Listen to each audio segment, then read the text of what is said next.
Let me take this opportunity now to invite former Prime Minister, the Right Honorable Raila Odinga, to make his brief remarks. Welcome there.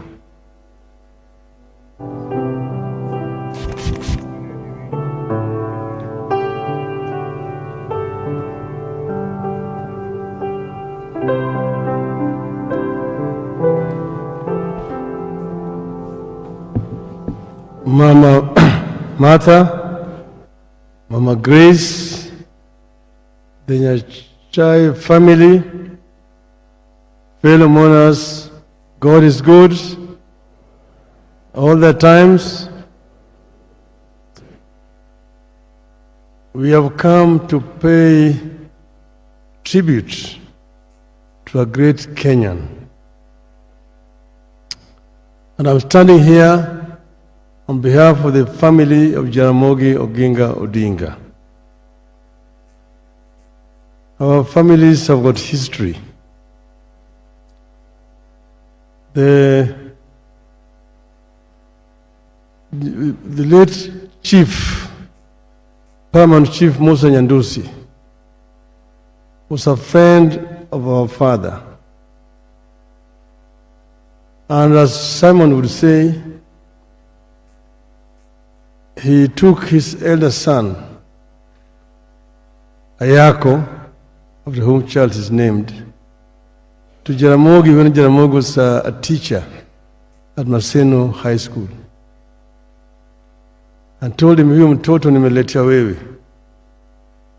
Jaramogi took Ayako and paid his school fees, and Ayako used to live in our house in Maseno.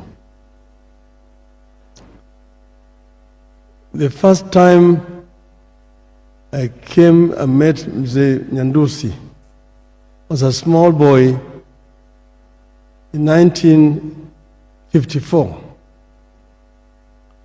when I was told by my father that tomorrow in the morning we are going to Gusii. Then I did not sleep. Early in the morning at 3 a.m. we took off. Those old, they were called box bodies. The journey would take 3 hours, arriving in Gusii town at 6 a.m. And Gusii was very cold. So we went to a friend in Gusii hospital, the late Mito Jura, who received us, gave us hot tea. After which, we then drove to Mzee Nyandusi's home. And we found Mzee there who welcomed us. And as we were taken aside, as they were talking now with Jaramogi and the late Mito Jura. That was my first encounter at that time. And that story Nyachae would tell me several times we met. The story of how they would come together. So when Jaramogi became the Minister for Home Affairs, when he was in charge of Africanization and provincial administration was under him, that's when he promoted Nyachae to become the district commissioner at the time. There's another friend we shared with Simon, great Job Omino. And we would sometimes sit. Grace knows the corner where we used to sit and discuss very many issues, history. Job and Simon had attended the same course at Cambridge University, those days when they were being trained to become civil servants. We were great friends. Then another friend we share is Mzee Madenge there, who was also a fellow permanent secretary, a great friend of Simon's. Madenge there was very much committed to freedom from hunger walks. And he drafted Simon into it, and Mudavadi. We'd walk together freedom from hunger. I remember one time, as we were approaching Oyaki Way, I started getting cramps.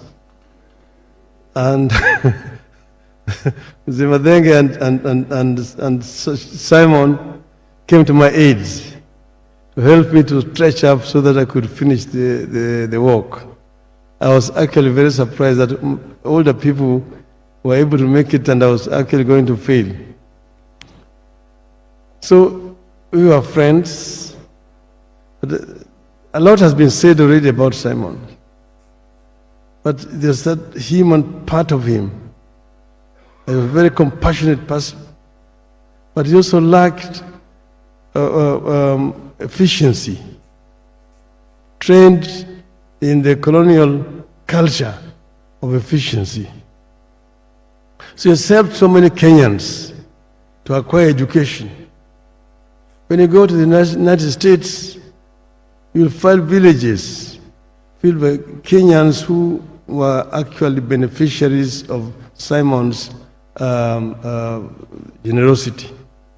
You go to New Jersey, you go to Texas, you go to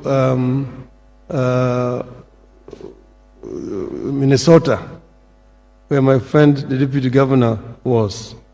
Very many Kenyans there. Many he sent to India, to China, all over the world. So he's made a tremendous contribution to our country. When he became a minister, I was a member of parliament, and we were, of course, opposition, and he was in the government.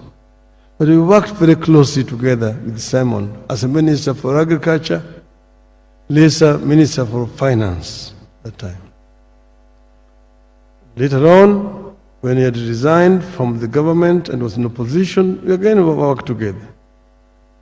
When we started the Rainbow Coalition together, he came with 4 people, and we were ourselves, we had broken away from KANU, and we formed the Rainbow Coalition together because they had negotiated with the late Jobo Mino. However, when we now teamed up with NAK to form NAC, we had an issue. When I said Kibaki Tosha, that did not go down very well with Simon.